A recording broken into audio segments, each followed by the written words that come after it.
에베소서 3장 14절에서 19절까지의 말씀을 제가 봉독합니다.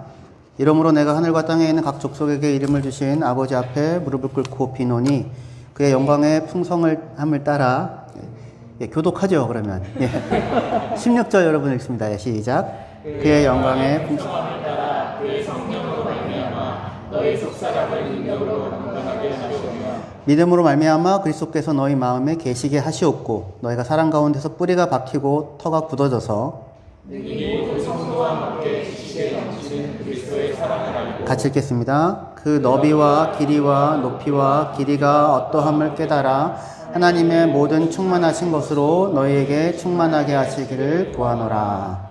아멘.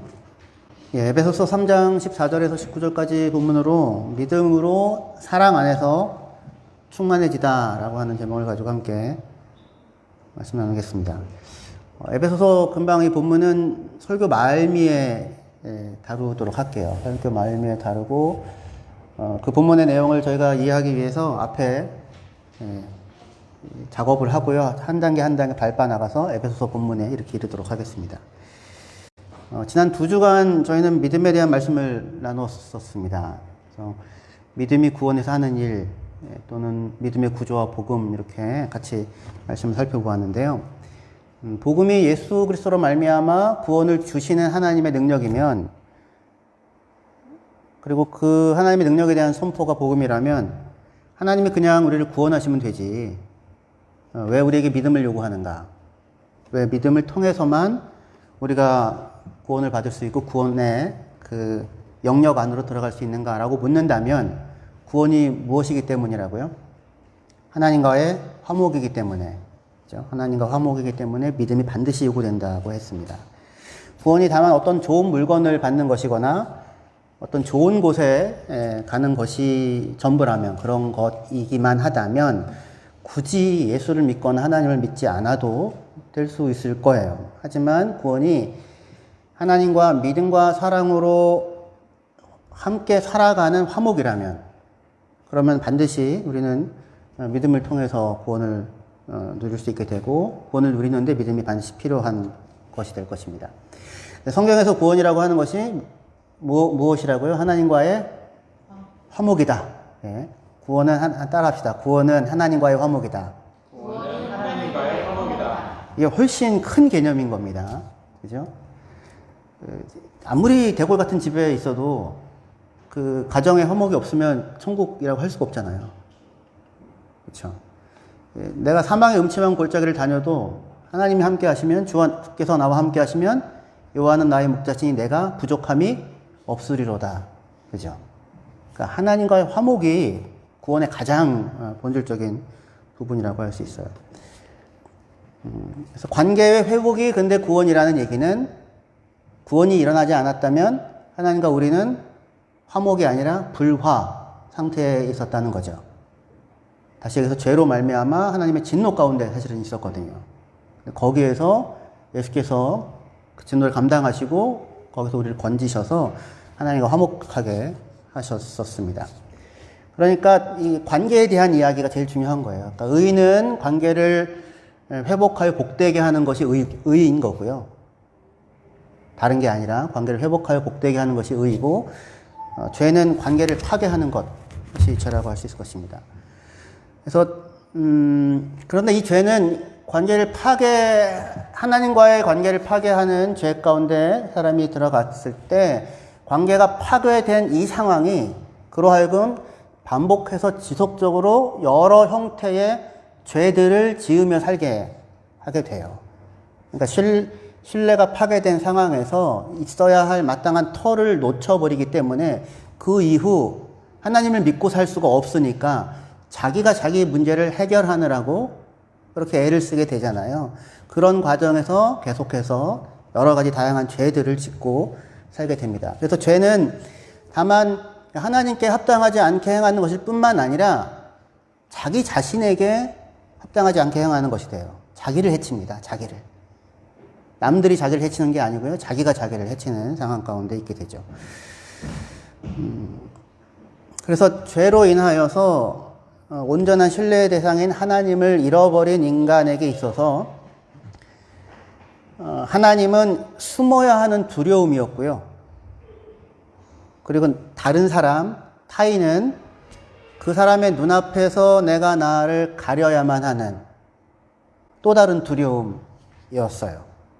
그래서 죄로 인해 인간이 잃어버린 가장 중요한 게 뭐냐면 온전하게 신뢰할 수 있는, 정말로 믿을 수 있는 대상인 하나님을 놓쳐버린 거예요. 잃어버린 거예요. 그럼 뭘 믿고 살 수 있을까요, 도대체? 바닥이 없어진 거죠. 그래서 그 신뢰의 대상이 사라지자 자기를 지으시고 보기에 힘이 좋다고 말씀하시는 그분이 사라지자 뭘 하게 되냐면 다른 사람들의 눈앞에서 옷을 해입게 돼요. 그래서 자기의 수치를 가릴 뿐만 아니라 그럴듯하게 보이려고 하게 됩니다.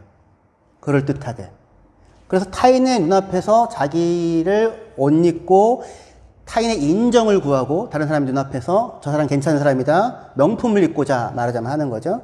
그리고 자기의 가치를 증명해야만 하는 싸움으로 끊임없이 내몰리게 됩니다. 사람이 누군가가 나를 무시하는 걸 못 견디잖아요. 괜찮으세요? 전 되게 힘들던데. 그죠? 뭐 따위가 이렇게 되기도 하고. 그래서 누군가의 눈앞에서 자기의 가치를 끊임없이 증명하도록 하는 그런 요구에 스스로를 내몰고 이 세상이 다 내몰리는 그런 상황, 무한 루프에 빠져있게 된 겁니다. 그런 우리를 하나님이 불쌍히 여기셔서 찾아오셔서 자기 아들을 내어주시고 그의 피로 우리를 덮어주시죠. 스스로 이렇게 얼기설기 무화과나무로 이렇게 스스로 가릴 수 없는 부끄러움을 그의 피로 덮으시고 가죽옷을 지어 입혀주시고 나를 용서하시고 그리고는 나를 존재 자체로 받아서 나와의 관계를 회복하시는 구원을 예수 안에서 하나님이 이루셨습니다. 할렐루야. 근데 이 모든 은혜를 무엇으로 접근하고 무엇으로 누릴 수 있게 된다고요? 믿음으로, 우리에게 있어서는. 그죠? 믿음으로. 근데 누구를 믿고 무엇을 믿습니까? 하나님을 믿고 예수를 믿는 거. 딴 거 믿으시지 마시고요. 어디서 막 비나이다 하면 막 이루어질 거야. 막 이런 거 믿지 마시고요. 뭐 마슬램프 뭐 이런 거 하지 마시고 하나님을 믿고 그 어마어마한 사랑이잖아요. 예수께서 하나님이신 그분이 나를 위해 인간이 되시고 아이로 태어나시고 십자가에 죽으시고 죄를 감당하시고 그리고 나를 사랑하시는 이 상상도 할 수 없는 일이죠. 그래서 에베소서의 기도는 뭐냐면 에베소서의 기도가 두 가지가 나와요. 1장의 기도, 1장 마지막에 3장 마지막에 우리가 읽은 본문입니다. 두 가지 기도가 나오는데 기도의 내용은 뭐냐면 에베소 1장의 기도는 하나님을 알게 해주세요. 우리가 하나님이 도대체 누구인지를 알게 해주세요. 잘 모르거든요. 하나님을 알게 해주세요. 1장의 기도가 에베소 3장의 기도는 뭐냐면 하나님의 사랑을 알게 해주세요. 그게 얼마나 큰지 그걸 알게 해주세요. 이렇게 얘기를 합니다. 그래서 구원의 영역에 우리는 무엇으로 들어가요? 믿음으로 들어가는데 믿음은 누구를 믿는 믿음? 하나님을 믿는 믿음, 하나님의 사랑을 믿는 믿음이에요. 그래서 뭐가 중요한 거냐면 믿음에 있어서 하나님을 아는 게 중요해요. 하나님이 누군지를 알아야지 아는 만큼 믿게 될 거 아니에요. 그렇죠? 하나님을 알고 믿고 사랑하고 하나님을 사랑하니 알게 되니 믿게 되고 그러니 또 사랑하게 되고 이런 순환이 계속해서 일어나게 되는 겁니다. 요한복음 17장 3절 한번 말씀 같이 읽어보시면 좋겠습니다. 이거는 외우십시오. 같이 외우시면 좋겠는데요. 같이 읽겠습니다. 시작. 영생은 곧 유일하신 하나님과 그가 보내신 자 예수 그리스도를 아는 것이니이다. 영생은 뭐라고요? 하나님과 예수를 아는 것을 영생이라고 얘기해요. 여기서는 다만 지적으로 무슨 무소부재 전지전능 뭐 이런 거 속성 막 안 빼놓고 다 외웠어 뭐 이런 거 말고 그거 필요합니다. 그것도 분명히. 하지만 그게 아니라 여러분들 저를 아시나요? 네, 아신다고 하시네요. 내 이름 아시죠? 내 이름도 아시고 요즘에 뭐가 중요한 문제인 것도 아시고 부흥인 것도 아시고 그렇죠? 근데 사실은 저희 정보를 다 아는 건 아니잖아요. 제 과거를 모르시잖아요. 제 속이 어떤지 아십니까? 모르시죠. 하지만 인격적인 관계 가운데 안다고 할 수 있죠. 그리고 믿는다고 할 수도 있고요. 유한한 인간이 무한하신 하나님을 알 수가 있을까요? 자기도 모르는 주제에 하나님을 어떻게 알아요? 자기 마음도 모르는 인간이 어떻게 하나님을 안다고 얘기할 수 있나? 그런데 영생은 뭐라고요? 유일하신 하나님과 그가 보내신 자 예수 그리스도를 아는 것이래요. 그러니까 인격적인 만남 속에서는 다 알지 못해도 안다고 얘기할 수 있겠죠. 믿을 수도 있겠죠. 사랑할 수도 있겠죠. 그래서 여기로 부르는 겁니다. 이 통로 안으로. 그러니까 이거 입구예요. 이제 들어와서 뭘 하라? 더 깊이 알아가고 하나님이 누구인지 그리고 하나님의 사랑이 어떠한 것인지 더 깊이 알아가고 누려가라 라고 부르는 것이 여기가 영생인 겁니다. 이게 신앙생활이에요. 그러니까. 그쵸? 그러니까 신앙생활은 뭐다? 하나님을 알고 하나님의 사랑을 알아가는 것입니다. 지적으로 아는 게 아니라 겪어서 그 속에 들어와가지고. 근데 이게 신앙생활인데 에베소서에 따르면 모든 성도와 더불어 그리스도의 사랑을 알게 돼요. 나 혼자서 어디 산에 들어가서 돛 닦아서 아는 게 아니고요. 책 읽어서 아는 게 아니고요. 다 필요합니다. 하지만 모든 성도와 더불어 하나님의 사랑을, 그러니까 공동체적 실천 가운데서 하나님의 사랑을 알아가게 돼요. 그걸 신앙생활이라고 할 수 있을 것입니다. 자, 그런데 이렇게 우리가 하나님을 아는 것, 그리고 하나님의 사랑을 아는 것이 중요하고 그것이 신앙생활이라고 할 수 있을 터인데 우리는 성경이 제시하는 그림에 따르면 오직 예수 그리스도를 통하여서만 하나님을 온전하게 이해하고 알게 돼요. 다른 길은 없어요. 내가 길이요 진리요 생명이니 나로 말미암지 않고는 아버지께로 올 자가 없느니라 그렇게 얘기하죠. 그죠? 그러니까 그냥 기독교는 어디 막연한 종교적 수행을 통해서 신은 아마 이런 존재일 거야 이렇게 생각해서 알게 되는 게 아니에요. 그런 게 아니라 오직 하나님이 어떤 분이신지는 누구를 통해서만 우리에게 알려지게 됐냐면 예수를 통하여 예수 안에서 알게 되어졌습니다. 그런데 이 길로 가야 되는데 이 길로 가야 마땅한데 사실은 그렇지 않은 길로 신앙을 이렇게 찾아가는 경우들도 많이 있거든요. 그래서 로마서 10장 2절 3절이요.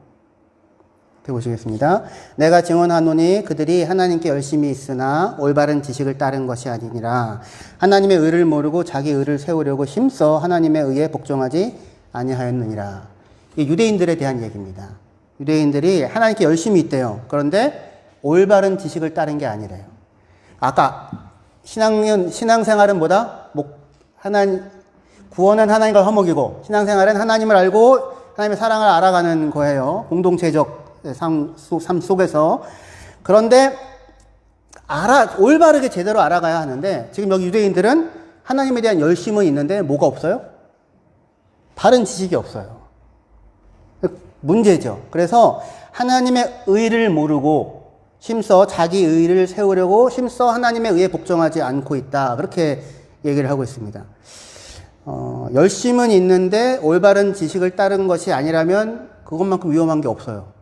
바울이 근데 그랬어요. 바울이 예수 믿는 사람을 핍박하러 다니잖아요. 열심히 있었죠. 근데 하나님의 원수로 행하고 있는 중이었지 않습니까? 그러다가 예수님을 만나서 그동안 자신이 경건이라고 생각했던 것이 하나님에 대한 불순종이었음을 알게 되고는 인생이 달라지게 되죠. 예수를 만나고 난 다음에 비로소. 그러니까 우리는 예수 안에 나타난 복음 안에서만 하나님이 어떠하신 분이신지를 온전하게 비로소 잘 알 수 있는 겁니다. 여기가 되게 중요해요. 여기서 주님을 만나야 되는 겁니다. 저는 개인적으로 요한복음 3장 16절 말씀과 요한복음 1장 12절 말씀을 통해서 사실은 구원이 뭐고 하나님의 은혜가 뭐고 하나님의 사랑이 어떠한 것인지를 알고서 하나님과 화목을 누리는 구원의 자리에 들어갈 수 있었거든요. 그때가 언제였냐면 고등학교 2학년 때였어요. 고등학교 2학년 때. 요한복음 3장 16절 말씀 아시죠? 하나님이 세상을 이처럼 사랑하사 독생자를 주셨으니 누구든지 저를 믿는 자마다 멸망하지 않고 영생을 얻게 하려 하심이라. 이 말씀이랑 요한복음 1장 12절 말씀 영접하는 자 곧 그 이름을 믿는 자들에게는 하나님의 자녀가 되는 권세를 주셨으니 혈통으로나 육정으로나 사람의 뜻으로 나지 않고 오직 하나님으로부터 난 자들이니라. 이 말씀이요. 이 두 가지 말씀을 통해서 제가 출석하던 교회 목사님을 통해서 사형리를 통해 가지고는 이 얘기를 듣고는 나는 하나님의 자녀구나. 나는 구원받은 하나님의 자녀구나를 처음으로 깨달아 알았었어요. 그러면 제가 그때 처음 교회를 나갔을까요? 아니요. 저는 모태신앙은 인지 아닌지 잘 모르겠습니다. 기억이 없을 때부터 어쨌든 엄마랑 같이 교회를 다니기 시작했고요. 구역 예배를 이제 집에서 드리면 늘 칭찬을 받았어요. 옆에 앉아가지고 초등학교도 안 들어간 애가 주기도문하고 사도신경 같이 막 외우고, 권사님들이 막 칭찬해주고, 찬송 잘한다고 막 칭찬해주고, 기도도 한번 해봐 뭐 이런 것도 하고 막 그런 거죠. 어려서부터 교회에서 자랐거든요. 그래서 저희 이제 할머니가 권사님이셨는데 인천에 있는 마가의 다락방이라는 기도원이 있어요. 이제 저희 할머니는 서울 방주교회를 다니셨고 인천 방주교회도 있거든요. 근데 그분이 마가의 다락방이라는 기도원을 세우셨어요. 그리고 그분의 아들이 그때 저희 할머니가 다니던 때에 그 목사님의 아들이 박보용 목사님, 아마 아시는 분은 아실 수도 있을 것 같아요. 지금 마가의 다락방 계신데, 저 어려서부터 이제 거기를 늘 여름이면 특별 집회가 있으면 항상 거기를 갔어요. 그럼 가서 막 사람들 기도하고, 초등학교 1학년, 2학년 뭐 이럴 때 가가지고 막 기도하고 막 부르짖고 이렇게 했었습니다. 기특하다는 얘기를 많이 듣고. 그러다가 저희 교회에서 하는 부흥회 때, 초등학교 5학년 때 소위 방언이라고 하는 것을 하게 됐어요. 그래서 며칠 동안 막 그 방언을 주체할 수 없었던 것으로 기억을 합니다. 그리고는 이제 교회에서 다 같이 마가의 다락방 집회를 갔었거든요. 그래서 소위 입신이라는 거 들어보셨어요? 기도하다가 이렇게 뒤로 넘어가는 뭐 이런 거예요. 기도하다가 이렇게 뒤로 넘어가서 2시간 정도 넘어져서 누워있다가 깨어났었습니다. 초등학교 뭐 5학년, 6학년 요때예요. 깨어났더니 주위에 여러 사람들이 저를 둘러싸고 있더라고요. 그리고는 뭘 보고 뭘 들었는지 그거를 들으려고 기다리고 있었습니다. 저는 일종의 소년 예언자 같았어요. 그래서 사람들이 여기저기서 저한테 와가지고 기도를 받겠다고 하시는, 기도해달라는 어른들이 막 초등학교 5학년인데, 그리고 자기 방언을 통역해달라는 분도 계시고, 그 다음에 자기 방언이 진짜인지 아닌지 좀 알려달라는 분도 계시고, 굉장히 힘들고 고통스러웠습니다. 사실은 두렵고 떨렸어요. 그러나 그런 은사 체험을 하였다고 그때 제가 복음을 제대로 알고 있었었는가 묻는다면 대답은 no, 아니에요. 저는 그때 복음을 몰랐습니다. 복음이 뭔지를 몰랐어요. 저는 고등학교 때 제가 다니던 교회 목사님을 통해서 아까 말씀드린 대로 사형리 실습같이 이렇게 그것을 통해 그 설명을 통해 태어나서 처음으로 복음이 무엇인지를 깨닫게 됐어요. 물론 이전에도 저는 교회를 열심히 다녔고 초등학교 다니면서도 새벽 예배 안 빠지고 열심히 나갔습니다. 그리고 매일같이 성경을 읽었고요. 기도하고요. 친구들 교회로 인도하기 위해서 그렇게 애를 썼었습니다. 한 번은 초등학교 5학년 때 학교 끝나고 돌아가는 길에 굿하는 소리가 나가지고 그 현장에 가봤더니 어느 이렇게 아프신 분이 계시고 막 굿을 하는 거예요. 치유를 위한 굿을 하는 거죠. 근데 마음이 너무 답답한 거예요. 건디지를 못해가지고 내가 나사렛 예수 이름으로 명하노니 사탄아 물러가라. 그러면서 막 방언으로 막 뭐라고 했어요. 저는 그 무당이 쓰러질 줄 알았어요. 목사님들이 항상 그런 얘기 하시니까. 근데 그게 아니라 야 소금 뿌려라. 저를 이렇게 안아가지고 밖으로 안 맞았어요. 하여튼 하여튼 그러고 그렇게 지냈었거든요. 근데 그렇게 열심으로 정말로 신앙생활이라는 걸 하다가 제가 다니던 교회가 다른 곳으로 이사를 가게 됐어요. 그래서 중간에 교회를 못 다니게 됐습니다. 다니던 교회가 이제 사라졌으니까. 그러다가 중학교 말 때 그리고 고등학교 초쯤에 다니던 교회에서 기타를 칠 사람이 필요하다고 해가지고 나 기타 칠 수 있다. 그래서 멋있잖아요. 그래서 다시 교회를 다니게 됐고, 그리고 고등학교 2학년 때쯤에 목사님을 통해서 그렇게 복음을 듣게 됐어요. 들은 말씀은 굉장히 단순한 말씀이에요. 하나님이 세상을 사랑하여서 독생자를 주셨다.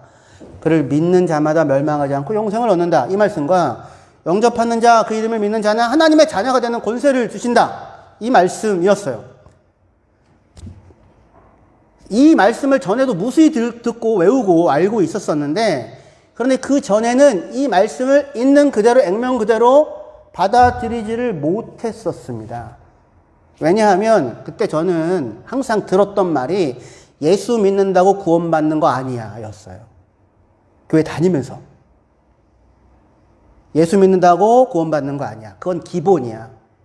그건 이제 시작이고 성령을 받아야 돼. 방언도 해야 돼. 7명도 받아야 돼. 뭔지 모르시죠? 그리고 마지막 환난 날에 끝까지 믿음을 지켜서 그 이마에 인침을 받아야지만, 그래야지만 구원을 받았다고 확신할 수 있는 거예요. 그래서 이렇게 집회에 가면 목사님 이렇게 인을 치셨어요. 인 받아라 막 이런 거 혹시 아세요? 그러면 아멘, 아멘, 아멘. 제 뒤로 흘러가면 안 돼. 네. 반드시 받아야 돼. 그렇게 듣고 배웠어요. 그렇게. 그래서 예수를 믿고 기도를 하고 방언을 하고 떨고, 이걸 뭐 진동의 은사라고. 그게 왜 그런지 모르겠지만 하여튼 떨고 입신을 하고 방언 통역을 하고 예언을 하고 전도를 하고 산기도를 하고 그 모든 일을 다 하면서 무엇을 위해 그렇게 했었냐면 남들보다 앞서야 했어요. 구원을 받아야 했으니까. 누구보다 앞서 있어야만 했습니다. 왜냐하면 아무나 받을 수 없는 그 구원, 진짜여야만 받을 수 있다고 하는 그 구원을 받아야만 했기 때문에 그것을 받기 위해 그렇게 애를 썼었던 겁니다.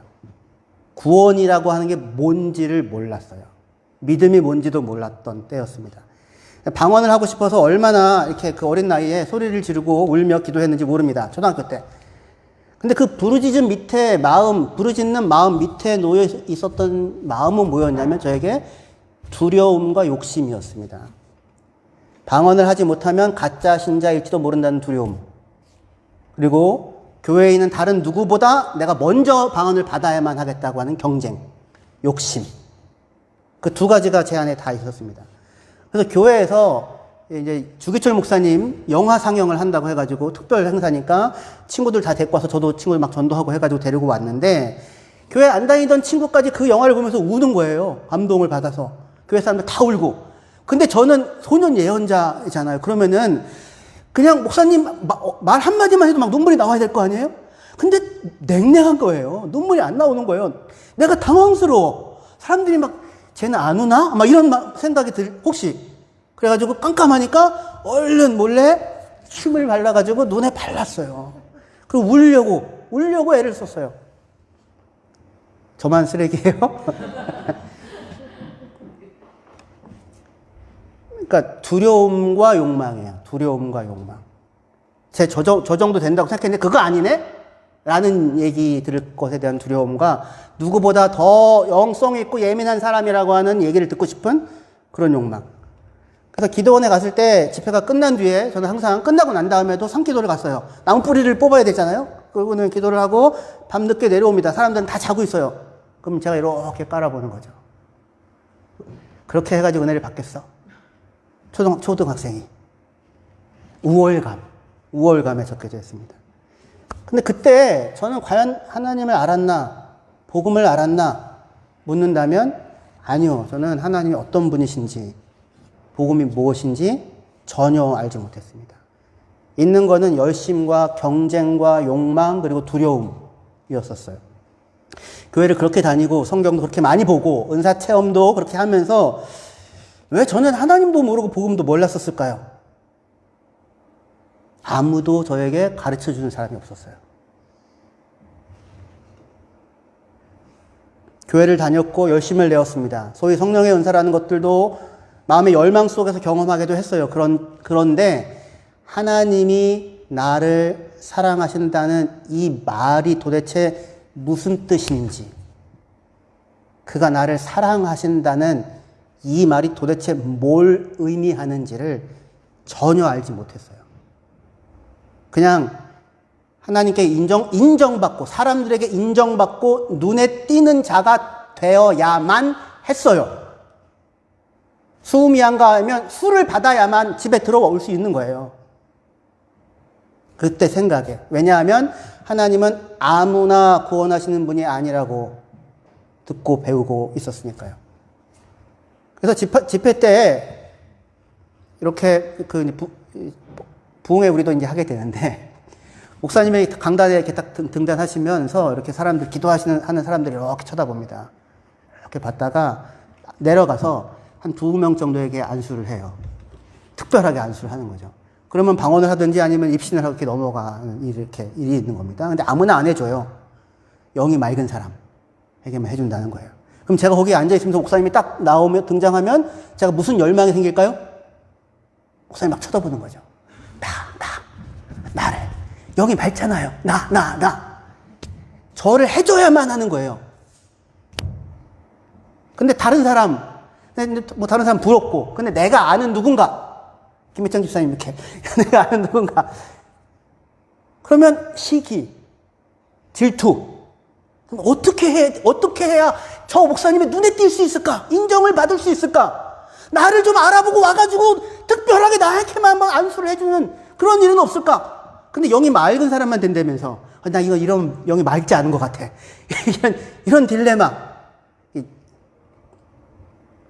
그런데 그때 저희 그런 모습이 신앙의 모습을 하고 있었지만 바른 지식을 따른 신앙이 아니었던 겁니다. 그냥 욕심과 경쟁, 남보다 위에 있고 싶은 마음, 그런 거였죠. 물론 그때에도 하나님은 저를 아셨고, 저를 보고 계셨고, 저를 불쌍히 여기시고, 그리고 저를 사랑하셨습니다. 다만 그때 저는 하나님이 어떤 분이신지, 복음이 무엇인지 온전히 알지 못했었죠. 그러다가 고2 때 제가 다니던 교회 목사님을 통해서 아주 단순한 이 말씀을 듣게 된 거예요. 하나님 너를 사랑하신다고. 그를 믿으면 멸망하지 않고 영생을 주신다고. 영접하는 자, 그 이름을 믿는 자들은 하나님의 자녀가 되는 권세를 주신다고. 이 얘기를 들은 겁니다. 그래서 목사님이 저한테 물어요. 너 이걸 믿니? 이 사실을? 믿지요? 예, 당연하지요. 당연히 믿지요. 제가 그렇게 얘기하자 목사님이 그래, 그렇다면 네가 정말로 마음으로 믿는다면 그럼 너는 이제 하나님의 자녀야. 구원받은. 근데 저는 그 얘기가 안 받아들여지는 거예요. 아니 세상에 그런 게 어디 있어요, 목사님. 아니 그렇게 쉬운 게 어디 있어요. 그럼 다 구원받게요? 예수를 믿냐고요? 믿고 말고요. 믿고 또 믿지요. 그런데 목사님도 알잖아요. 저는 이렇게 죄가 많은 사람인데, 나는 이렇게 부족한데, 여전히 자기밖에 모르는데, 구원받기에는 터무니없이 부족한 게 난데, 그런 내가 예수를 믿는다고 어떻게 구원을 받아요? 세상에 그런 게 어디 있어요? 그게 제 반문이었어요.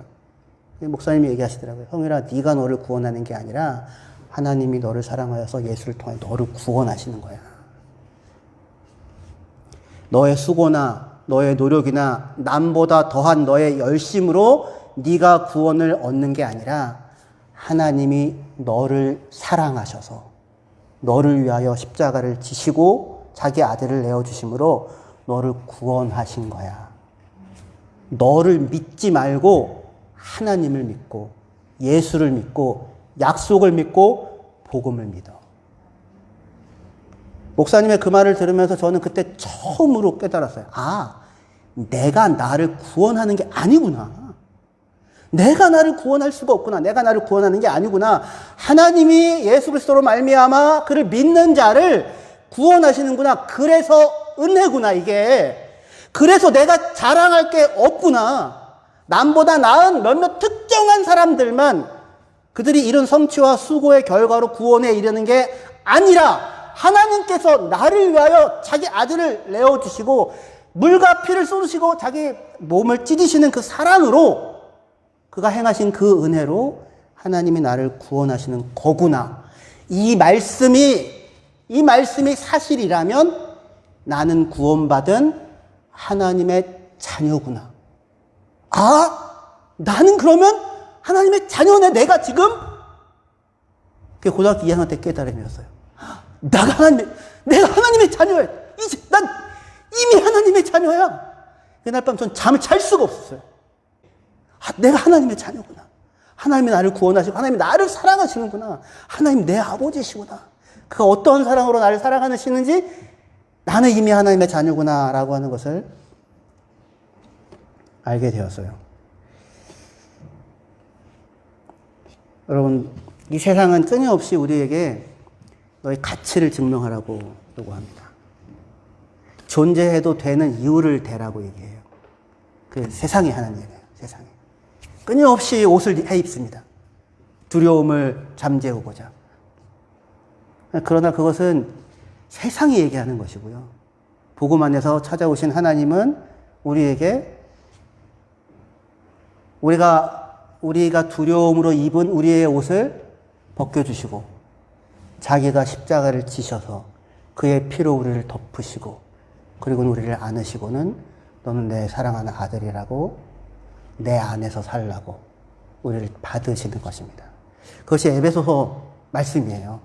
에베소서 말씀. 본문을 읽고 본문을 오늘 설명을 못했는데 본문 설명은 다음번에 기회가 있으니까 얼마든지 할 수 있고요. 빽빽한 본문 설명이 있는데 사랑 안에서 두 가지를 기도한다고 했잖아요. 믿음으로 하나님을 알고 믿음으로 사랑 안에서 살아가는데 하나님의 사랑의 넓이와 길이와 높이와 깊이가 어떠함을 깨달으라고 하죠. 이게 우리를 둘러싸고 있는 겁니다. 무엇이? 하나님의 사랑이. 이 하나님의 사랑이 여러분의 마음에 믿어지신다면, 그렇다면 여러분들은 하나님의 나라의 백성으로서의 삶이 이제 시작된 거예요. 구원받은 하나님의 자녀이기 때문에 비로소 세상이 대하는 방식과 다른 방식으로 나를 대하고 다른 사람을 대하는 형태의 삶이 가능해진 것입니다. 하나님께서는 여러분들을 사랑하십니다. 믿으시나요? 믿어지시나요? 믿고 싶다고 해서 안 믿어집니다, 여러분들. 애쓰고 힘쓴다고 안 믿어져요. 근데 하나님이 나를 사랑하신다, 날 사랑하신다라고 하는 이 말씀이 믿어질 때 내가 하나님의 사랑받는 자녀라고 하는 사실이 확인되지요. 그러면 그때야 비로소 이전에는 한 번도 살아볼 수 없었던 하나님의 사랑받는 자녀로서의 첫 걸음을 비로소 구원받은 자로서의 삶의 걸음을 걸어 볼 수 있는 거예요. 그게 성경의 구조예요. 로마서 1장에서 11장까지 하나님이 우리를 위하여 행하신 일이 무엇인가를 다 설명한 이후에 신자는 그러면 이렇게 살아야 된다고 얘기를 하죠. 그게 뭡니까? 이렇게 해야지만 하나님의 사랑받는 자녀, 사랑을 받을 수 있어가 아니라 너는 하나님의 사랑을 받는 자녀이니까 이제 이전과는 다르게 살아볼 수 있는 길이 있다고요. 그 자리로 부르는 거예요. 오늘 시간이 많이 지나가는데 여러분들이 자녀들이 학교 갔다가 시험 보고 와가지고 문을 못 열고 덜덜 떨고 있어요. 왜 그래? 성적표를 갖고 왔습니다. 엄마 1점부터 5점까지 있는데 다 4점이야. 너는 양심이 있구나. 들어오지 마라. 엄마, 내가 엄마라고 불러도 돼요? 엄마라고 불러도 괜찮나요? 1점 받아오면 엄마 밥 줘. 4점 받아오면 저를 품꾼의 하나로라도 여겨 주옵소서. 이게 세상이에요. 이게 세상. 쓸모를 증명하라고, 가치를 입증하라고, 그래야 존재해도 괜찮다고. 그게 세상이에요. 근데 사랑이 그거예요. 여러분들 쓸모가 없으면 저기 김혜천 이사님 저기 갈비뼈가 나갔으면은 집에 들어오시면 안 됩니까? 물건을 들어줄 수가 없는 그런 남편은 따위는 없어도 괜찮은 거예요. 잠시 밖에 계십시오입니까? 그게 사랑한다예요. 그게 그 사랑한다가 아니잖아요. 하나님이 우리를 사랑한다고요.